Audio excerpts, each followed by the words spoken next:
이 시간으로 가신 하나님의 말씀 이사야 66장 말씀입니다.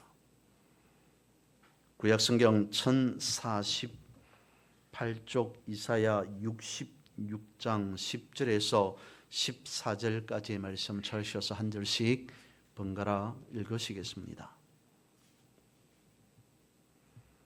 그러면 찾으신 줄 알고 제가 먼저 한 절 보겠습니다. 예루살렘을 사랑하는 자들이여 다 그 성읍과 함께 기뻐하라. 다 그 성읍과 함께 즐거워하라. 그 성을 위하여 슬퍼하는 자들이여 다 그 성의 기쁨으로 말미암아 그 성과 함께 기뻐하라.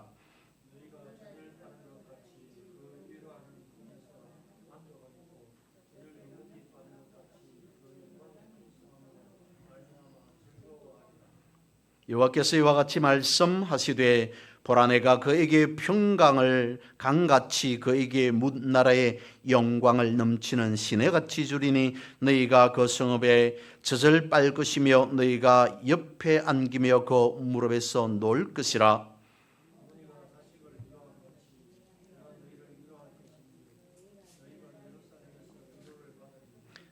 14절 같이 봅니다. 너희가 이를 보고 마음이 기뻐서 너희 뼈가 연한 풀의 무성함 같으리라. 여호와의 손은 그의 종들에게 나타나겠고 그의 진노는 그의 원수에게 더하리라. 아멘. 오늘 우리가 읽은 본문의 말씀 이사야 66장은 이사야 서롯의 마지막 말씀이 되어집니다. 이 66장에서 하시는 말씀은 이스라엘 백성들을 향해 예루살렘을 향해 그간 바벨론으로부터 포로되었던 모든 것이 끝이 나고 거기에서 해방되어서 기쁨과 위로를 받을 것이다 라고 말씀하시는 메시지 내용인 겁니다. 한마디로 말하면 이스라엘의 회복, 예루살렘의 회복을 말씀해 주고 있는 거죠. 이것을 오늘 본문에 있는 66장 앞쪽에서는 무엇이라고 말씀하냐면 어떤 회복, 어떻게 회복될 것이다 라고 말씀하냐면 이렇게 말씀하고 있습니다. 새 하늘과 새 땅을 창조하리니. 하나님께서 그간 이스라엘 백성들이 포로가 되었던 모든 것에서 풀려나 해방되면서 다시 고국으로 돌아오는 그 회복을 두고 표현을 이렇게 합니다. 새 땅과 새 하늘을 창조할 것이다. 그리웠던 고국이 예전의 그 고국, 예전의 땅, 예전의 하늘이 아닌 새로운 땅과 새로운 하늘이 펼쳐질 것이다. 심지어는 새 하늘과 새 땅을 창조할 것이다 라고까지 말씀하고 있습니다. 예전의 삶과 예전의 땅과 예전의 모든 것들이 다 변하여서 완전히 새롭게 되어진다.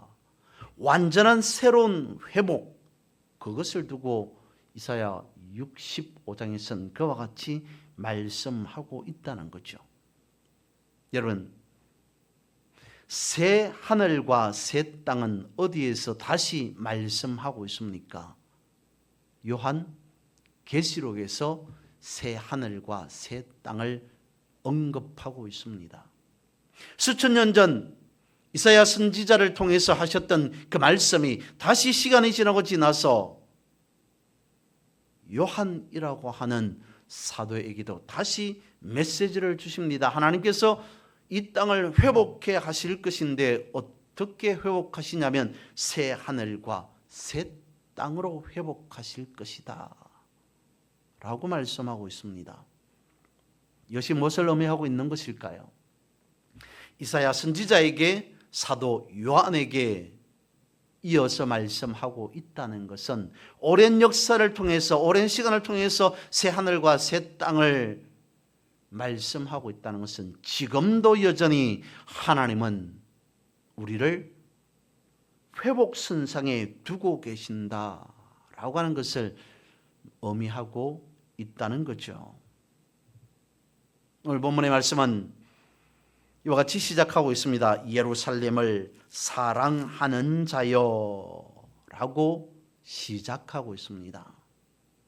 그러면서 기쁨과 위로를 언급하고 있는데, 기쁨이라고 하는 단어를 오늘 본문 안에서는 대략 6번, 즐거움이라고 하는 것까지 합치면 7번, 그리고 위로라고 하는 단어는 4번, 전체적으로 10번에 걸쳐서 기쁨과 위로라는 단어를 사용하고 있습니다.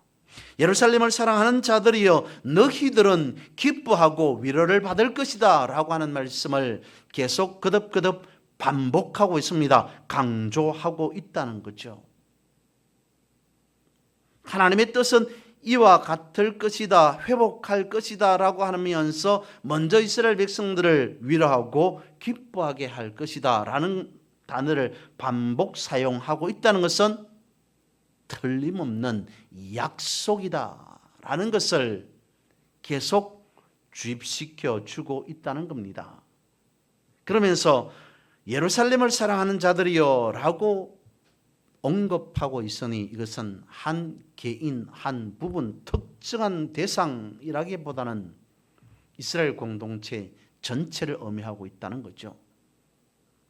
오늘 우리가 연결해 본다면 오래전에 이스라엘 백성들을 향한, 이스라엘 백성들만 국한시킨 말씀이 아니라 그것이 다시 연결되어서 오늘 우리에게까지, 즉 예루살렘을 사랑하는 자들이여 라고 하는 이 말씀은 이 땅의 온 교회 공동체를 향해 하시는 말씀으로 상징할 수 있다는 겁니다. 그러니까 본문의 말씀은 이것을 말씀해 주고 있습니다. 교회와 성도 간의 관계, 그것을 말씀하시면서 회복이라고 하는 이미지로, 의미로 말씀하고 있으니 연합이라는 거죠. 하나님께서 이스라엘 백성들을, 예루살렘 공동체를 회복해 하시겠다라고 하는 그 말씀과 같이 오늘 우리에게 주시는 메시지는 하나님께서 교회를 통해서 연합해 하신다라고 하는 말씀으로 연결되어진다는 겁니다. 그래서 이 말씀을 오늘 본문의 말씀으로 하나씩 살펴보면 먼저 첫 번째는 이렇게 볼 수 있습니다. 하나님께서는 교회 공동체를 회복시키면서 교회가, 그러니까 성도가 슬프든지 기쁘든지 늘 언제나 사랑하면서, 사랑을 베풀면서 살아가기를 원한다라고 하는 의미로 말씀하고 있습니다. 먼저 첫 번째로 오늘 본문의 말씀 10절을 다시 읽어보면 이렇습니다. 예루살렘을 사랑하는 자들이여 다 그 성읍과 함께 기뻐하라. 다 그 성읍과 함께 즐거워하라. 그 성을 위하여 슬퍼하는 자들이여 다 그 성의 기쁨으로 말미암아 그 성과 함께 기뻐하라. 함께 기뻐하라 라고 말씀을 하고 있습니다. 여기서 기뻐하라, 기뻐하다라고 하는 말씀은 빛이 나다라고 하는 말씀의 의미입니다. 빛 하나 없는 어둠 속에 빛이 들어왔습니다. 칠흑 같은 어둠 속에 기쁨 하나 없이 슬프고 슬픔 속에 기쁨 하나가 들어온 것과 같이 빛이 나다라고 하는 것은 암흑천지 속에 빛 하나가 들어왔습니다. 그러면서 모든 어둠을 물러가게 합니다. 어둠의 공간을 빛으로 가득 채워버립니다. 거기에서 오는 환희라고 하는 것은 이루 말할 수 없겠죠. 빛이 있어서, 빛이 없어서 어디에 무엇이 있는지, 어디를 어떻게 가야 하는지 아무도 알 수 없었습니다. 알 길이 없었습니다. 그런데 빛이 들어오자 내 앞에, 내 옆에 무엇이 있구나 알게 되었습니다. 길이 어디이구나 라는 것을 비로소 깨닫게 되어졌습니다. 거기에서 오는 기쁨, 그것을 두고 본문에서는 함께 기뻐하라라고 말씀하고 있다는 거죠. 기쁨에 충만한 상태, 모든 슬픔이 물러가 버리고 온전한 기쁨으로 채워진 상태, 그걸 두고 10절에서는 이와 같이 말씀하고 있고요. 이와 동일한 말씀이 이사야 61장 10절 말씀에도 있습니다. 읽어드립니다. 내가 여호와로 말미암아 크게 기뻐하며 내 영혼이 나의 하나님으로 말미암아 즐거워하리니 이는 그가 구원의 옷을 내게 입히시며 공의의 겉옷을 내게 더하심이 신랑이 사모를 쓰며 신부가 자기 보석으로 단장함 같게 하셨습니다 라고 말씀하십니다. 구원과 공의의 옷을 입힌다는 것은 한 개인을 두고 말하는 거겠습니까? 어떤 한 사람만, 아니 몇몇 사람에게만 이와 같이 행하리라 라는 말씀이겠습니까? 그것이 아니라는 거죠. 구원과 공의의 옷을 공동체들에게, 온 이스라엘 백성들에게, 교회 공동체를 통해서 이와 같이 하시겠다라고 하는 하나님의 약속, 하나님의 선포라는 겁니다.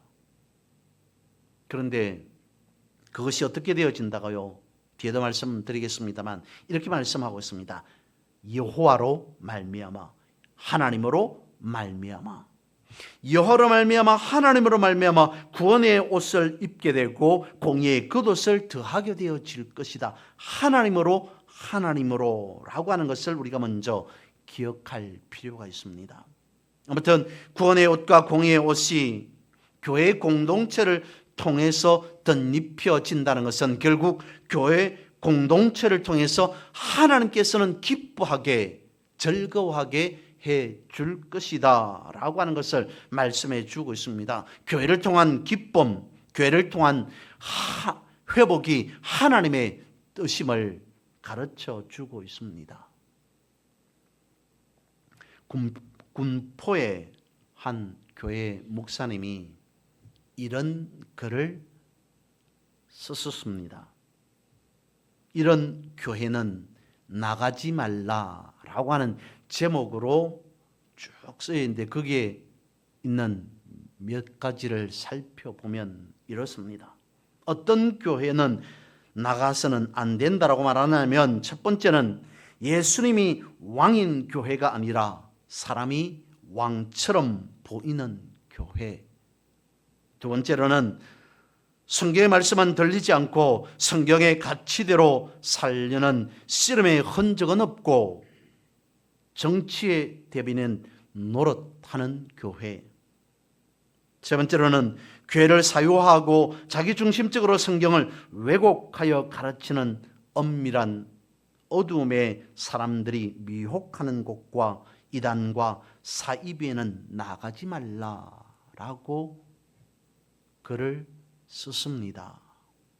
여러분, 교회의 주인은 누구입니까? 교회의 주인은 누구여야 합니까? 교회의 주인은 사람이 아니라 인간이 아닌 하나님이셔야 합니다. 그것을 어느 누구도 부인하지 않을 겁니다.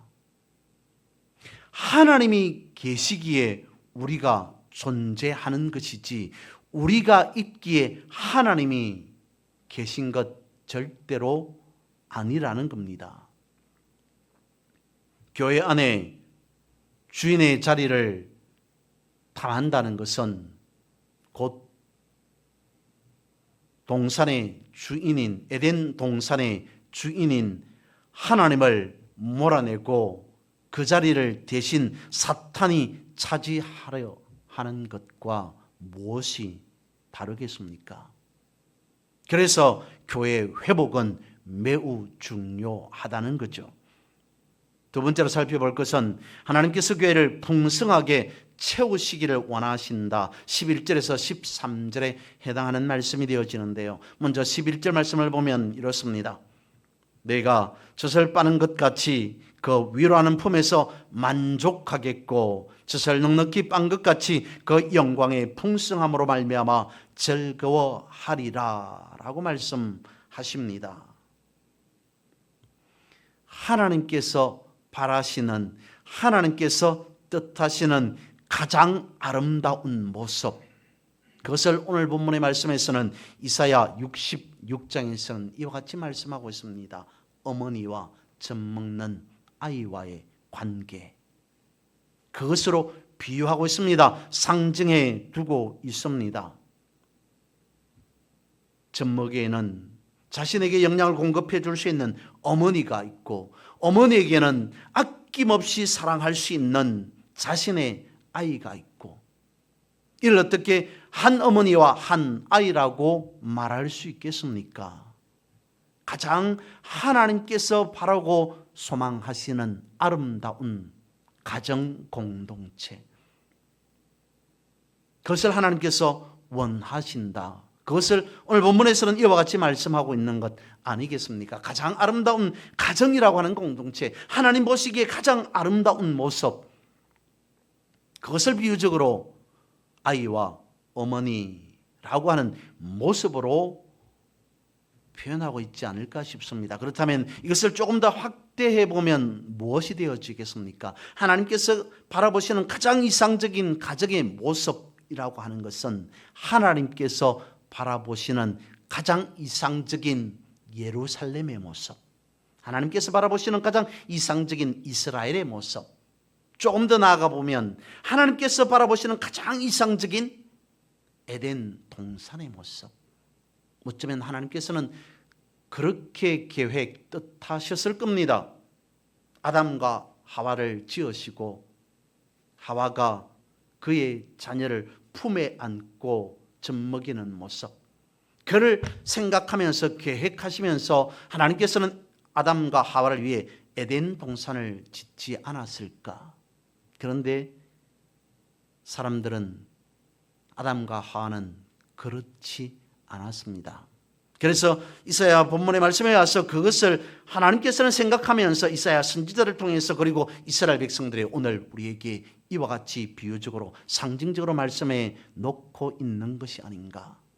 가장 이상적인 가정의 모습, 가장 이상적인 예루살렘의 모습, 가장 이상적인 에덴 동산의 모습이 이와 같다면 하나님께서 원하시는 연합된 교회 공동체, 성도의 모습이 바로 이런 것이다 라고 설명할 수 있을 것 같습니다. 그래서 그런 풍성한 은혜가 이어지는, 그걸 통해서 우리는 무엇을 다시 깨달을 수 있겠습니까? 12절 말씀입니다. 여호와께서 이와 같이 말씀하시되, 보라 내가 그에게 평강을 강같이, 그에게 문나라의 영광을 넘치는 시내같이 주리니, 너희가 그 성읍에 젖을 빨 것이며 너희가 옆에 안기며 그 무릎에서 놀 것이다. 가장 이상적인 가장 아름다운 모습을 제시하면서 그것이 한순간에 어느 한 부분에 국한되어지는 것이 아니라 어떻게 해요?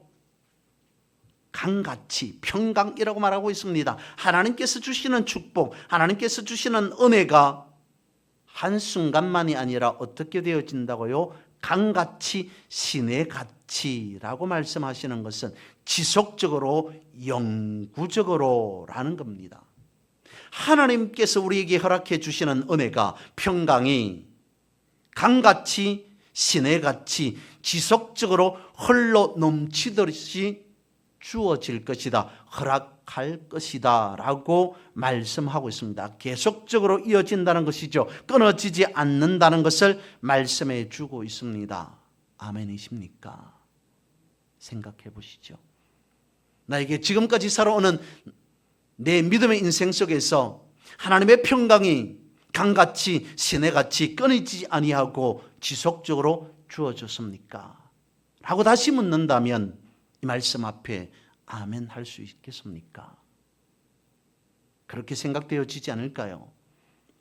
내가 지금까지 생각해보면, 지금까지 살아온 나를 생각해보면 그런 적이 없었는데 하나님의 평강이, 하나님의 은혜가 지속적으로 주어진 것이 아니라 나는 한 차례도 경험하지 못한 것 같은데 라고 생각되어지지 않습니까?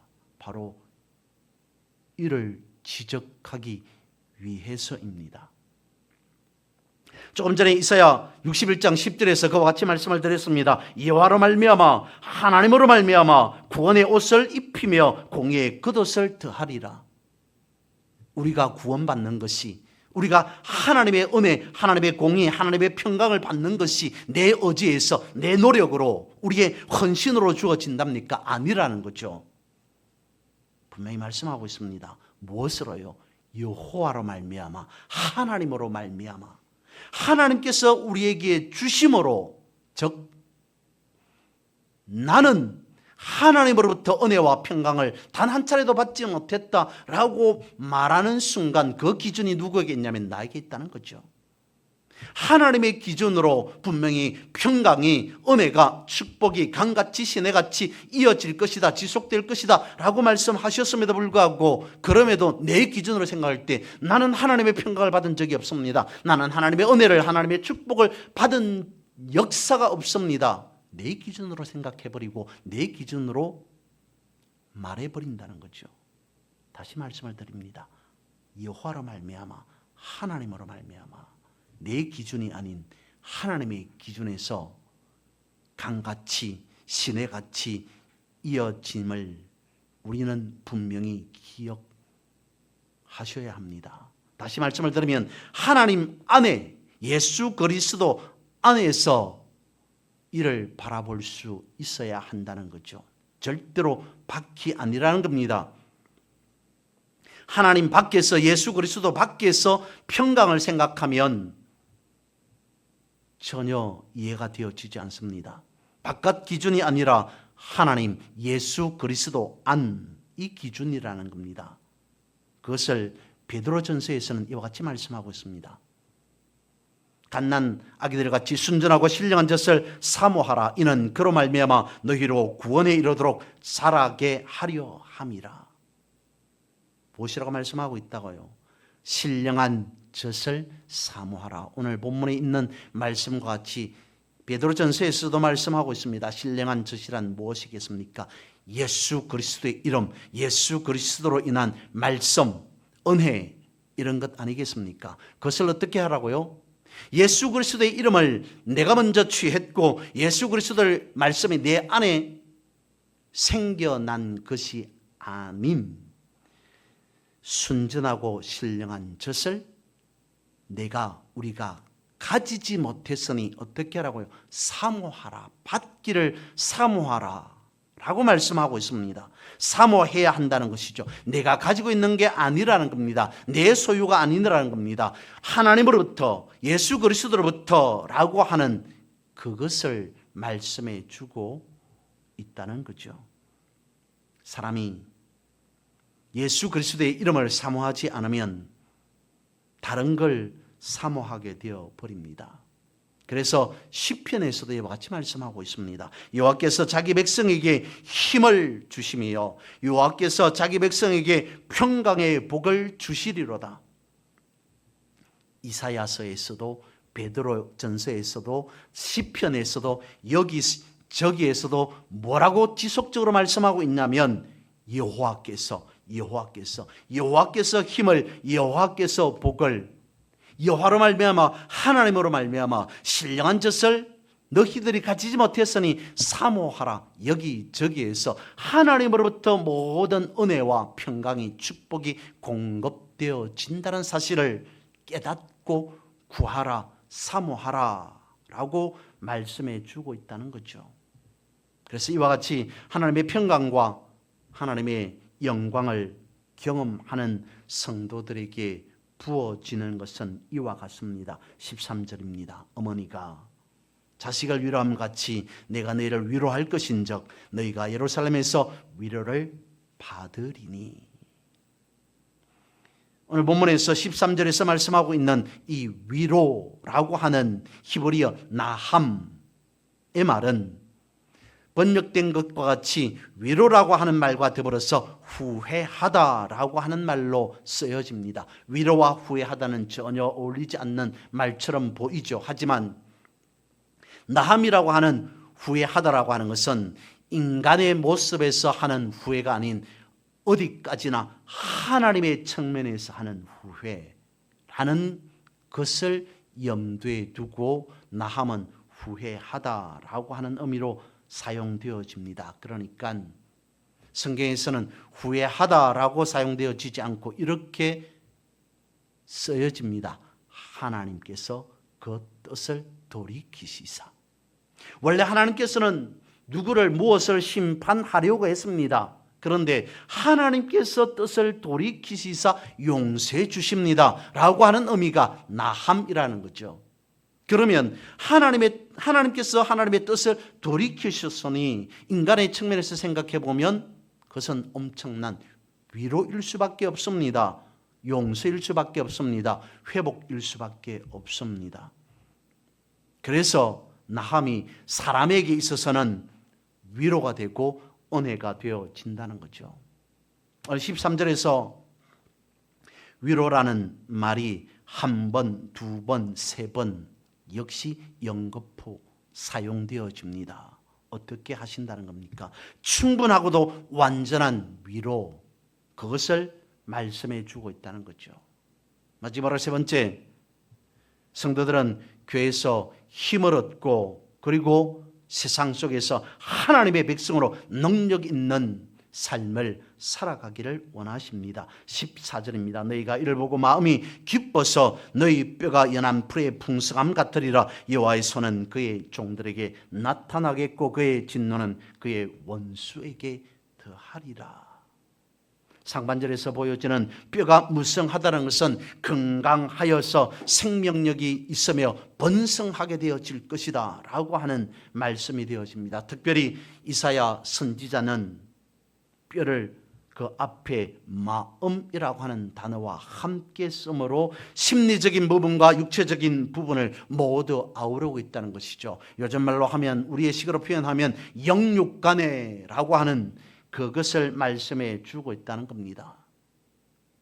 예루살렘을 사랑하는 자들, 그러니까 하나님의 은혜를 사모하는 자들에게는 영육간의 번성함이 있을 것이다, 영육간의 축복함이 있을 것이다 라고 말씀하고 있는 반면에, 그리고 14절 하반절에 가서는 앞부분과 대조적인 부분을 말씀하고 있습니다.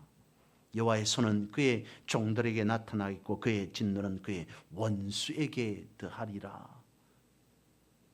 심판은, 진노라고 하는 것은 원수들에게 있어서는 더해질 것이다 라고 말씀하고 있는데, 여기서 진노라고 하는 것은 또한 히브리어의 원어로 보면 거품이 있는 모습으로 해석이 되어집니다.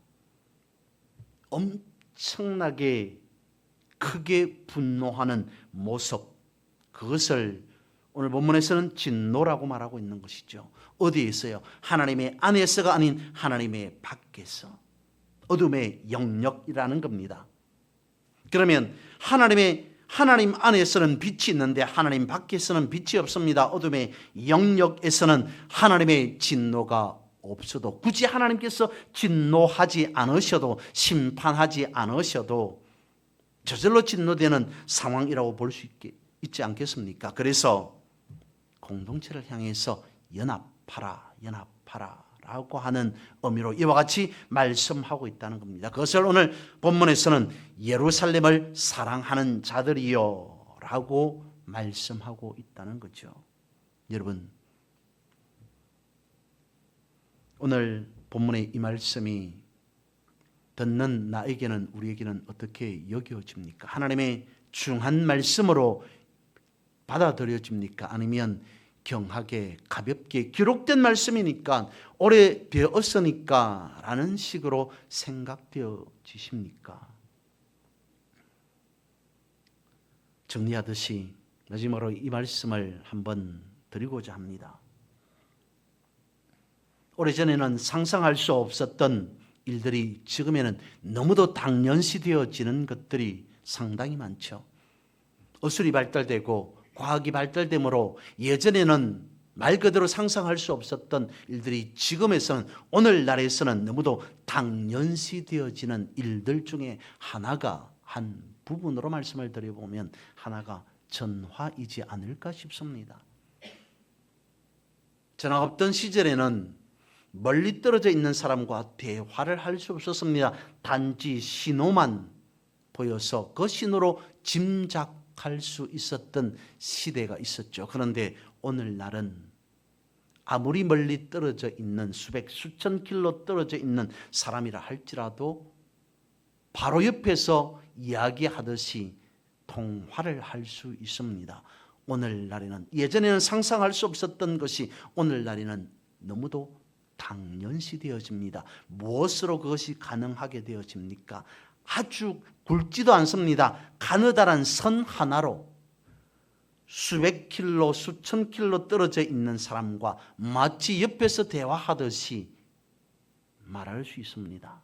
선으로 되어진다고요. 그것도 옛말이죠. 이제는 선 없어도 멀리 떨어져 있는 사람과 옆에서 대화하듯이 통화할 수 있습니다. 통화만 그렇습니까? 목소리만 그렇습니까? 지금은 얼굴을 마주 보듯이 하면서, 대화하듯이 하면서 통화할 수 있습니다. 그것이 지금은 당연시 되어집니다. 아주 가느다란 선 하나로 멀리 떨어져 있는 사람과 통화할 수 있습니다. 아니, 전파만으로도 통화를 할 수 있고 얼굴을 볼 수도 있습니다. 오늘 우리가 들고 있는 이 말씀, 작은 말씀으로 여겨지십니까? 너무도 당연한 말씀이다. 기록되어져 있는 말씀이니, 수천 년 전에 기록한 말씀이니 이렇게 할 수 있었겠지라고 당연시 되어집니까? 작게 여겨집니까? 가볍게 여겨집니까? 작다라고 여겨지는, 당연하다고 여겨지는 그것으로 엄청난 역사는 바뀌고 또 바뀌어집니다. 무시할 수 없는 거죠. 당연시 여길 수 없는 겁니다. 그것이 인류의 역사를, 그런 작다고 생각되어지는 것이 인류의 역사를 바꾸어 놓은 것처럼 성경, 그러니까 하나님의 말씀 하나하나로 인해 성령의 역사는 불듯 일어납니다. 이 말씀을 기록된 말씀으로 보지 아니하고 성령의 음성으로, 성령의 폭포와 같은 소리로 듣고 이 말씀을 붙잡고 날마다 성례의 삶을 살아가는 여러분 모두가 되시기를 주님의 이름으로 축복합니다.